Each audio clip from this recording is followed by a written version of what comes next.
오늘 주제는 연결 내용 중에서 가장 어려운 내용, 끝판대장이죠. 연결이연법인세입니다. 연결이연법인세 왜 어렵냐? 먼저 연결을 떠나서 이연법인세 회계 처리 자체가 어렵죠. 거기다 이걸 연결이라는 가상의 세계까지 끌고 오다 보니 연결이연법인세가 어려운 것은 사실입니다.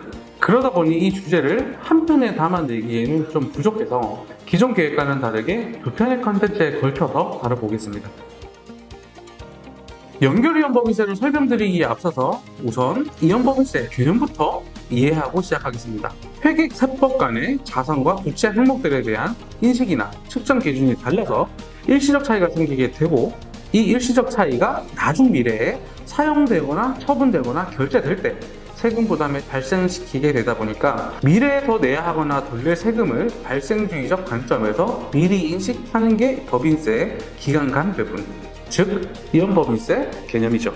연결이연법인세라고 해서 개념이 별반 다르지는 않습니다. 다만 이 개념을 연결재무제표와 연결조정에 어떻게 접목하여 적용하는지가 이 어려운 연결법인세의 핵심입니다. 즉 우리가 그 회사 사업을 직접 취득해서 운영한다고 가정하고 미래 세금 부담 발생시키는 일시적 차이들을 파악해서 미리 그 세효과를 인식하는 것이 연결이연법인세의 개념입니다. 오늘 이 내용 한번 풀어가 보도록 하겠습니다. 먼저 누가 우리한테 세금을 뜯어가는지부터 볼게요. 사업을 취득한 것으로 기록한 연결재무제표는 결국 우리 지배기업이 해오던 사업과 우리가 새로 사온 종속기업의 사업으로 구성되어 있습니다. 그래서 우리 사업과 관련해서는 우리 지배기업 국세청이 세금을 뜯어갈 것이고요. 또 종속기업 B가 하는 사업 관련해서는 국내 또는 해외 종속기업 관할 국세청들이 그 세금을 뜯어가게 될 것입니다. 여기서 지배 A나 종속 B의 사업을 구성하는 순자산 자체에 대해서 인식해야 될 연결이연법인세가 등장하게 됩니다. 앞서 이연법인세는 세무상 장부금액과 회계상 장부금액의 일시적 차이에 대한 세효과라고 말씀드렸는데요. 사실 종속 B의 세무상 순자산과 회계상 순자산 차이는 이미 종속기업 B 별도 재무제표에 이연법인세로 잡혀 있을 거고요. 또 우리는 별도 재무제표 단순 합산하면서 그걸 합쳐놨어요. 그런데 연결해서 이연법인세가 왜 더 나와야 하냐? 종속 B에서 이연법인세 잡을 때 이 차이가 종속 B 별도 재무제표 회계상 장부금액과 세무상 장부금액 차이로 계산된 거잖아요. 그런데 사업의 취득과 운영 그리고 하나의 단일 경제적 실체로 컨셉을 전환하기 위해서 공정가치 투자 차익 인식이나 상가, 미실현손익 제거 같은 연결 조정들을 하면서 그 회사 순자산을 변동시켜놨죠. 그래서 종속기업 B 별도에서 이연법인세 인식한 후에 다시 세무상 장부금액과 회계상 장부금액이 벌어지게 되다 보니 이 벌어진 부분에서 발생한 일시적 차이에 대해서도 이연법인세를 인식하라는 것입니다. 그래서 연결조정 중에 순자산이 변동되는 연결조정은 세트로 연결이연법인세 조정도 함께 나오게 되는데요. 지금까지 공부한 연결조정 주제들 중에 순자산 변형을 가져오는 연결조정이 뭐가 있을까요? 투자자본 상계제거 같은 경우에는 지배회사 투자 주식과 자본을 제거해주는 컨셉이라 사업을 구성하는 순자산 변동 개념과는 조금 차이가 있습니다. 또 내부거래나 채권채무 상계 같은 경우에도 랩 개념이 순자산에서는 변동이 없죠. 그래서 사업 관련 순자산 자체의 변동을 가져오는 연결조정 항목은 통상 공정가치 투자차익 인식과 관리, 미실현손익 제거 부분입니다. 지분법 같은 경우에도 엄밀히 순자산에 영향을 미치는 조정이긴 한데요. 이건 투자자본 상계제거처럼 사업을 구성하는 순자산이라기보다는 투자주식의 변동 개념이라서 따로 다뤄볼게요. 먼저 공정가치 차이 인식과 관리로 인한 이연법인세부터 보실게요. 사업결합 관점에서는 공정가치로 순자산을 취득한 것이니 종속기업 별도 재무제표 장부금액에서 공정가치로 조정을 해줬고요. 그리고 이것이 향후에 사용되거나 판매되면서 사업 운영 성과에 미치는 영향들을 추가로 조정했습니다. 이걸 이연법인세의 관점에서 보면 공정가치 차이 인식이라는 연결조정 과정에서 유무형자산의 회계상 장부금액이 변동된 것이다 보니 기존에 인식하던 일시적 차이 외에 일시적 차이가 추가로 발생하게 된 것입니다. 이 추가로 생긴 일시적 차이도 우리가 사온 사업에서 발생한 거죠. 그래서 여기에 대해서 우리가 사온 사업, 그 순자산의 일부로서 이연법인세를 추가로 인식하게 됩니다. 여기서 이연법인세를 인식하면서 생기게 된 이 차이는 뭘까요? 앞서 막연한 기대감인 영업권은 따로 그 가치를 산정하는 것이 아니라 이전 대가와 식별 가능한 순자산 공정 가치의 차이라고 설명드렸었는데요. 여기 연결 조정으로 인한 이연법인세도 이 사업을 구성하는 순자산의 일부다 보니 이 이연법인세 효과까지 반영된 식별 가능한 세후 순공정 가치와 이전 대가의 차이가 영업권으로 인식되는 것입니다. 참고로 이 영업권도 세법에는 없고 회계에만 있는 자산이라서 일시적 차이 맞습니다. 그런데 영업권을 따로 측정하는 것이 아니라 단순하게 잔여가치, 즉 이전 대가와 식별 가능한 세후 순공정 가치 차이로 보여지는 개념이다 보니까 이연법인세를 인식하지 않습니다. 무슨 말이냐면요, 처음에 이전 대가와 세후 순자산 공정 가치를 영업권으로 잡았어요. 그런데 이 영업권에다가 이연법인세를 또 잡아버리면 이전 대가와의 차이가 또 생기고, 이걸 다시 영업권 잡고 또 이연법인세 인식하다 보면 끝도 없겠죠. 그래서 영업권도 모형자산 중에 하나고 일시적 차이임에도 불구하고 계산상 순환 문제 때문에 이연법인세를 따로 인식하지는 않는 것입니다. 다시 돌아와서요, 사업 결합하면서 공정가치로 취득하다 보니 일시적 차이가 발생하게 되고 여기에 대해 이연법인세를 잡은 것인데요. 이 일시적 차이는 어떻게 될까요?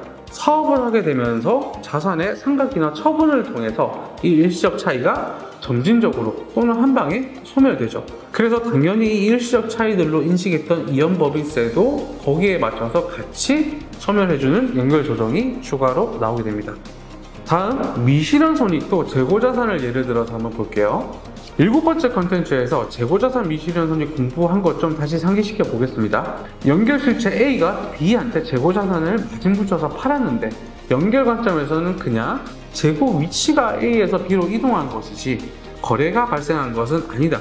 그래서 중간에 이 내부거래 회계 처리는 다 제거해라. 이게 내부거래 제거와 미실현손익 제거 공개였죠. 그중 이 연결 조정 부분만 조금 더 뜯어보면 B가 기말에 보유한 재고 중 A가 붙인 마진 부분이 제거되는 것이 재고자산 미실현손익 제거의 컨셉이었습니다. 이 과정에서 보면 B는 A의 원래 재고 가격에 A가 인식한 마진 붙여서 사온 금액을 B의 회계와 세무상 장부 금액으로 인식하고 있었겠죠. 그런데 연결해서 B가 재고를 가지고 있는 것은 맞지만 그 가격은 A가 인식했던 마진 제거해서 원래 A가 가지고 있던 재고자산 장부 금액으로 변동시켜 놓은 것입니다. 결국 이 과정에서도 이 제거한 마진 부분만큼 세무상 장부 금액과 연결회계상 장부 금액 간의 일시적 차이가 추가로 생겨버린 것이죠. 그래서 이 일시적 차이를 만들어낸 재고 감소시키는 연결 조정을 할 때 이로 인한 이연법인세 효과도 함께 인식해주는 것입니다. 지금까지 연결 조정으로 사업 관련 순자산이 변동되면서 발생한 일시적 차이에 대해 인식하는 이연법인세를 보셨는데요. 이 연결 이연법인세를 뭐라 불러야 할지는 조금 애매합니다. 일부 비펌 해석서 같은 데서는 Inside Basis Default Tax 라고 나오기도 하던데 저는 좀 와닿지는 않는 것 같고요. 저는 이놈들의 특징을 잘 살리고 싶어서 사업 순자산 자체에서 발생한 이연법인세라고 한번 불러볼게요. 이 사업 순자산 자체에서 발생한 이연법인세, 이놈은 어떤 특징이 있냐면요, 바로 우리가 사와서 운영해오는 사업의 일부라는 것입니다. 이놈도 일시적 차이를 만들어낸 순자산이 속한 그 사업을 구성하는 그 순자산 중 하나라는 거죠. 그래서 이연법인세를 계산할 때도 지배회사 적용 세율이 아닌 그 사업이 적용받고 있는 세법의 세율을 더해서 계산해야 됩니다. 또 종속회사에 비지배 지분이 있는 경우에 이 이연법인세 효과를 전체 다 인식한 후에 내 몫과 비지배 지분 몫을 나누어가는 과정을 거치게 되고요. 또 향후 종속회사를 처분하거나 아니면 지분율이 변경되거나 할 때도 그 종속회사 사업의 완전한 일부로 포함해서 처분회계 처리나 지분 변동 차액을 구해야 합니다. 또 만약 종속회사에서 이연법인세 자산성이 없는 것으로 판단해서 별도 재무제표에서부터 이연법인세 자산을 인식하지 않는다면 여기서도 이연법인세 자산이 발생하더라도 인식하지 않게 되는 것입니다. 이처럼 사업 자체에서 발생한 이연법인세는 철저하게 그 사업의 일부로 보고 접근해야 되는데 그걸 놓치는 순간 실수가 많이 발생합니다. 실무에서 자주 발생하는 실수 사례 소개해 드릴게요. 이 사업 자체에서 발생한 이연법인세는 공정가치 차이 인식 관리나 미실현손익 제거처럼 사업 관련 순자산 변동이 있는 연결 조정에서 세트로 발생한다고 말씀드렸는데요. 실무하다 보면 급해서 이 외에 종속회사 사업 관련 순자산 변동이 생기는 분계들을 연결 조정으로 인식할 때가 있습니다. 예를 들어서 연결감사인이 종속기업 채권 대손 추가로 더 쌓으라고 하거나 아니면 종속회사가 반영하지 못한 IFRS 컨버전, 별도와 연결의 관점 차이로 인해 발생하는 조정같이 비정형화된 것들을 탑다운으로 반영할 때 이연법인세 놓치는 경우 은근히 많습니다. 항상 연결 재무제표에 포함된 연결 실체의 순자산이 변동하면 그 일시적 차이로 인한 이연법인세 효과를 같이 계산해야 된다는 점 유의하셔야 합니다. 오늘은 사업을 구성하는 각 자산 부채에서 발생하는 이연법인세를 공부해 보셨는데요. 끝판대장이라고 하기에는 뭔가 조금 아쉽죠. 오늘 보신 게 뭐냐면요, 결국 종속회사 사업비를 구성하는 각 자산과 부채들에 대해서 그 사업 관할 세무서에서 바라보는 시각과 연결해서 인식하고 있는 회계상 상부금액의 차이를 종속사업비의 순자산 일부로서 이연법인세를 인식한 것인데요. 연결이연법인세가 여기서 끝이냐? 끝이 아닙니다. 종속회사 관할 국세청 외에도 우리 연결재무제표를 바라보고 있는 또 다른 이가 있었으니 그건 바로 지배기업 관할 국세청이었습니다. 거래의 법적 형식을 중시하는 지배기업 관할 국세청은 우리가 경제적 실질이라고 해서 연결해서 사업의 취득과 운영으로 회계 처리한 것을 부인하기 시작하는데요. 여기서 진짜 끝판대장, 지분 투자에서 발생한 이연법인세, Outside Basis Deferred Tax가 등장하게 됩니다.